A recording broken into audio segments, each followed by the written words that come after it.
ଏହି କାହାଣୀ ହେଉଛି ସେହି ଡକାୟତର ଯାହା ନାଁ ଶୁଣିଲେ ପୁଲିସ ମାନଙ୍କ ଛାତି ଥରି ଉଠୁଥିଲା। ବୀରାପ୍ପାନ ଏସିଆର ସବୁଠୁ କୁଖ୍ୟାତ ଚନ୍ଦନ ତସ୍କର, ଯେ 30 ବର୍ଷ ଧରି କର୍ଣ୍ଣାଟକ ଓ ତାମିଲନାଡୁର ଜଙ୍ଗଲରେ ରାଜ କଲା। 1952 ମସିହାରେ ତାମିଲନାଡୁ ଓ କର୍ଣ୍ଣାଟକ ସୀମାରେ ଥିବା ଏକ ଛୋଟ ଗାଁ ଗୋପୀନାଥମରେ ଗୋଟିଏ ଶିଶୁ ଜନ୍ମ ହେଲା। ତାର ନାଁ ରଖାଗଲା କୁସେ ମୁନ୍ନେସ୍ୱାମୀ ବୀରାପ୍ପାନ। ବାପା ଥିଲେ ଗରିବ ଗୋପାଳକ, ଯିଏ ଛେଳି ଓ ଗାଈ ପାଳି ପରିବାରର ପେଟ ପୋଷୁଥିଲେ। ଗାଁଟିର ଚାରିପାଖରେ ଚନ୍ଦନ ଓ ଶାଗୁଆନର ଗଛର ଘଞ୍ଚ ଜଙ୍ଗଲ ରହିଥିଲା। ସେହି ଜଙ୍ଗଲ ବୀରାପ୍ପାନର ପ୍ରକୃତ ବିଦ୍ୟାଳୟ ଆଉ ଖେଳ ପଡ଼ିଆ ହେଇଗଲା। ବହି ଖାତା ପୂର୍ବରୁ ସେ ଶିଖିଲା ବନ୍ୟଜନ୍ତୁଙ୍କ ପାଦଚିହ୍ନ ଚିହ୍ନିବା, ଜଙ୍ଗଲର ପ୍ରତ୍ୟେକ ରାସ୍ତା, ପ୍ରତ୍ୟେକ ଗଛ ଓ ପ୍ରତ୍ୟେକ ଶବ୍ଦ ମନେ ରଖିବା। ଏକଦମ ଚିତାବାଘ ପରି ସେ ଜଙ୍ଗଲରେ ଚୁପଚାପ ବୁଲିବା ଶିଖିଗଲା। ପିଲାଦିନେ ହରିଣ ଓ ଜଙ୍ଗଲୀ ଜୀବଜନ୍ତୁଙ୍କୁ ଶିକାର କରି ସେମାନଙ୍କ ମାଂସ ଗାଁରେ ବିକ୍ରି କରୁଥିଲା। କିନ୍ତୁ ସେହି ଛୋଟ ବୀରାପ୍ପାନର ଆଖି ଦେଖିଲା ଗାଁର ଲୋକ ଭୋକରେ କଷ୍ଟ ପାଉଥିଲା ବେଳେ ଦୁର୍ନୀତିଗ୍ରସ୍ତ ଅଧିକାରୀ ଓ ଧନୀ ବ୍ୟବସାୟୀମାନେ ସେହି ଜଙ୍ଗଲରୁ କୋଟି କୋଟି ଲୁଟୁଛନ୍ତି। ଧୀରେ ଧୀରେ ସେ ତାର କାକା କୁଖ୍ୟାତ ଡକାୟତ ସେବି ଗାଉଣ୍ଡର ଦ୍ୱାରା ପ୍ରଭାବିତ ହେଲା।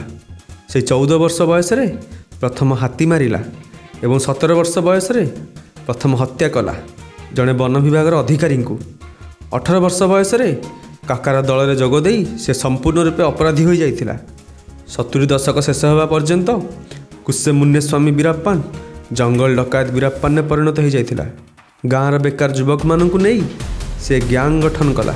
ସେମାନଙ୍କର ବ୍ୟବସାୟ ଥିଲା ଚନ୍ଦନ କାଠର ଚୋରା କାରବାର, ଜଙ୍ଗଲରୁ ଲୁଚି ଲୁଚି ଗଛ କାଟିବା, ଗୁପ୍ତ ରାସ୍ତା ଦେଇ ସେହି କାଠକୁ ନେବା ଏବଂ ଦକ୍ଷିଣ ଭାରତର ବ୍ୟବସାୟୀମାନଙ୍କୁ ବିକ୍ରି କରିବା। ଅନ୍ତର୍ଜାତୀୟ ବଜାରରେ ଚନ୍ଦନର ମୂଲ୍ୟ ଆକାଶ ଛୁଆଁ ଥିଲା। ଦେଖୁ ଦେଖୁ ବୀରାପ୍ପାନର ସାମ୍ରାଜ୍ୟ କର୍ଣ୍ଣାଟକ, ତାମିଲନାଡୁ, କେରଳ 3 ରାଜ୍ୟର ସୀମା ପର୍ଯ୍ୟନ୍ତ ବିସ୍ତାର ହୋଇଗଲା। ଧୀରେ ଧୀରେ ତାର ବନ୍ଧୁକ କେବଳ ହାତୀ ଆଉ ଚନ୍ଦନ ପାଇଁ ନୁହେଁ, ମଣିଷ ପାଇଁ ମଧ୍ୟ ଗର୍ଜନ କରିବାକୁ ଲାଗିଲା। ଯିଏ ବି ରାସ୍ତାରେ ଆସିଲା, ପୋଲିସ, ବନରକ୍ଷୀ, ବ୍ୟବସାୟୀ ସମସ୍ତଙ୍କ ଜୀବନ ନେଇଗଲା। କୁହାଯାଏ 1990 ପର୍ଯ୍ୟନ୍ତ ସେ 120ରୁ ଅଧିକ ଲୋକଙ୍କୁ ହତ୍ୟା କରିସାରିଥିଲା ଏବଂ ପ୍ରାୟ 2000 ହାତୀକୁ ମାରି ତାଙ୍କ ଦାନ୍ତର ଚୋରା କାରବାର କରି କୋଟି କୋଟି ଟଙ୍କା ରୋଜଗାର କରିଥିଲା। କିନ୍ତୁ ବୀରାପ୍ପାନ କେବଳ ଚୋରା କାରବାରରେ ସନ୍ତୁଷ୍ଟ ହୋଇନଥିଲା, ସେ ଅପହରଣ କରିବା ଆରମ୍ଭ କରିଥିଲା। ରାଜନୀତିଜ୍ଞ, ବ୍ୟବସାୟୀ, ଏପରିକି ଚଳଚ୍ଚିତ୍ର ଅଭିନେତା ମଧ୍ୟ ତାର ଶିକାର ହେଲେ। ତାର ସବୁଠୁ ବଡ଼ ଅପହରଣ ହେଲା 2000 ମସିହାରେ କର୍ଣ୍ଣାଟକର ସୁପରଷ୍ଟାର ଡକ୍ଟର ରାଜକୁମାରଙ୍କ ଅପହରଣ। ପୁରା 108 ଦିନ ଧରି ବୀରାପ୍ପାନ ରାଜକୁମାରଙ୍କୁ ଜଙ୍ଗଲରେ ଲୁଚାଇ ରଖିଲା ଏବଂ ପୁରା ରାଜ୍ୟରେ ସରକାର ଆଉ ପୋଲିସ ବିରୁଦ୍ଧରେ ଦଙ୍ଗା ହେଲା। ସରକାର ଉପରେ ବହୁତ ପ୍ରେସର ପଡ଼ିଲା। ଶେଷରେ ତାମିଲନାଡୁ ଓ କର୍ଣ୍ଣାଟକ ସରକାର ମିଶି ଏକ ବିଶେଷ ବାହିନୀ ଗଠନ କଲେ, STF। ସେମାନଙ୍କର ଗୋଟିଏ ହିଁ ଲକ୍ଷ୍ୟ ଥିଲା, ବୀରାପ୍ପାନକୁ ଜୀବନ୍ତ କିମ୍ବା ମୃତ ଧରିବା। ଧୀରେ ଧୀରେ STF ବୀରାପ୍ପାନର ଗ୍ୟାଙ୍ଗ ଭାଙ୍ଗିବା ଆରମ୍ଭ କଲା। ଗ୍ୟାଙ୍ଗର ଗୁଣ୍ଡାମାନେ ମରିବାକୁ ଲାଗିଲେ, ଅନେକ ଗିରଫ ହେଲେ, ଆଉ କିଛି ପୋଲିସ ପାଇଁ ଗୁପ୍ତଚର ହୋଇଗଲେ। ଯେଉଁ ବୀରାପ୍ପାନ ଦିନେ ଶହ ଶହ ଲୋକଙ୍କ ସହ ବୁଲୁଥିଲା, ଏବେ ତା ପାଖରେ କେବଳ ହାତଗଣା କେତେଜଣ ଗୁଣ୍ଡା ରହିଯାଇଥିଲେ। 2004 ମସିହା ପର୍ଯ୍ୟନ୍ତ ବୀରାପ୍ପାନ ଶିକାରୀରୁ ନିଜେ ଶିକାର ପାଲଟିଗଲା। ପୋଲିସକୁ ଖବର ମିଳିଲା ବୀରାପ୍ପାନ ତାର ଆଖିର ଚିକିତ୍ସା ପାଇଁ ରାତିରେ ଆମ୍ବୁଲାନ୍ସରେ ଲୁଚି ଲୁଚି ହସ୍ପିଟାଲ ଆସିବ।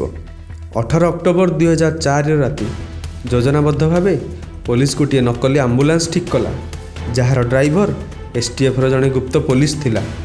ହସ୍ପିଟାଲ ଯିବା ବାଟରେ ପୋଲିସ କଡ଼ା ଘେରାଉ କରି 35 ଜଣ STF ଯବାନ ସାଧା ପୋଷାକରେ ଅସ୍ତ୍ର ଓ ଗ୍ରେନେଡ୍ ଧରି ଜଙ୍ଗଲରେ ଲୁଚି ବସିଲେ। ଯେତେବେଳେ ଆମ୍ବୁଲାନ୍ସରେ ବସି ବୀରାପ୍ପାନ ଓ ତାର 3 ଜଣ ଗୁଣ୍ଡା ସେହି ବାଟରେ ପହଞ୍ଚିଲେ, ଛଦ୍ମ ବେଶରେ ଥିବା ପୋଲିସ ଡ୍ରାଇଭର ଆମ୍ବୁଲାନ୍ସ ଛାଡ଼ି ଦୌଡ଼ି ପଳାଇଲା ଏବଂ ପୋଲିସ ଚାରିଆଡ଼ୁ ଆମ୍ବୁଲାନ୍ସକୁ ଘେରିଗଲେ। STFର ଯବାନ ଆତ୍ମସମର୍ପଣ କରିବାକୁ କହିଲେ, କିନ୍ତୁ ବୀରାପ୍ପାନ ପ୍ରଥମେ ହିଁ STFର ଯବାନମାନଙ୍କ ଉପରକୁ ଗୁଳି ଚଳାଇଦେଲା। 20 ମିନିଟ୍ ପର୍ଯ୍ୟନ୍ତ ଉଭୟ ପକ୍ଷରୁ ଗୁଳି ବର୍ଷା ହେଲା। STFର ଯବାନ ଆମ୍ବୁଲାନ୍ସ ଉପରକୁ ପ୍ରାୟ 300 ଗୁଳି ଫାୟାର କଲେ। ଶେଷରେ ରାତି ପ୍ରାୟ 11:10 ରକ୍ତରେ ଜୁଡ଼ୁବୁଡ଼ୁ ବୀରାପ୍ପାନ ଓ ତାର 3 ଜଣ ଗୁଣ୍ଡାଙ୍କ ଶବକୁ ଆମ୍ବୁଲାନ୍ସରେ ନେଇ ପୋଲିସ ଧର୍ମପୁରୀ ହସ୍ପିଟାଲରେ ପହଞ୍ଚିଲା। ଯେଉଁ ଡକାୟତର ଭୟ ଦୀର୍ଘ 30 ବର୍ଷ ଧରି ପୋଲିସମାନଙ୍କ ନିଦ ଉଡ଼ାଇ ଦେଇଥିଲା, ଯିଏ 180ରୁ ଅଧିକ ହତ୍ୟା କରିଥିଲା, 1000ରୁ ଅଧିକ ହାତୀ ମାରିଥିଲା ଏବଂ କୋଟି କୋଟି ଟଙ୍କାର ଚନ୍ଦନ ଲୁଟିଥିଲା, ସେହି ବୀରାପ୍ପାନ ମାତ୍ର 20 ମିନିଟ୍ର ଲଢ଼େଇରେ ଧୂଳିସାତ ହୋଇଗଲା। ଏହା ହିଁ ବୀରାପ୍ପାନର ଜୀବନର ଶିକ୍ଷା। ଅପରାଧୀ ଯେତେ ଚତୁର ଯେତେ ଶକ୍ତିଶାଳୀ ହେଉନା କାହିଁକି ତାର ଅନ୍ତ ସର୍ବଦା ଭୟାନକ ହୋଇଥାଏ।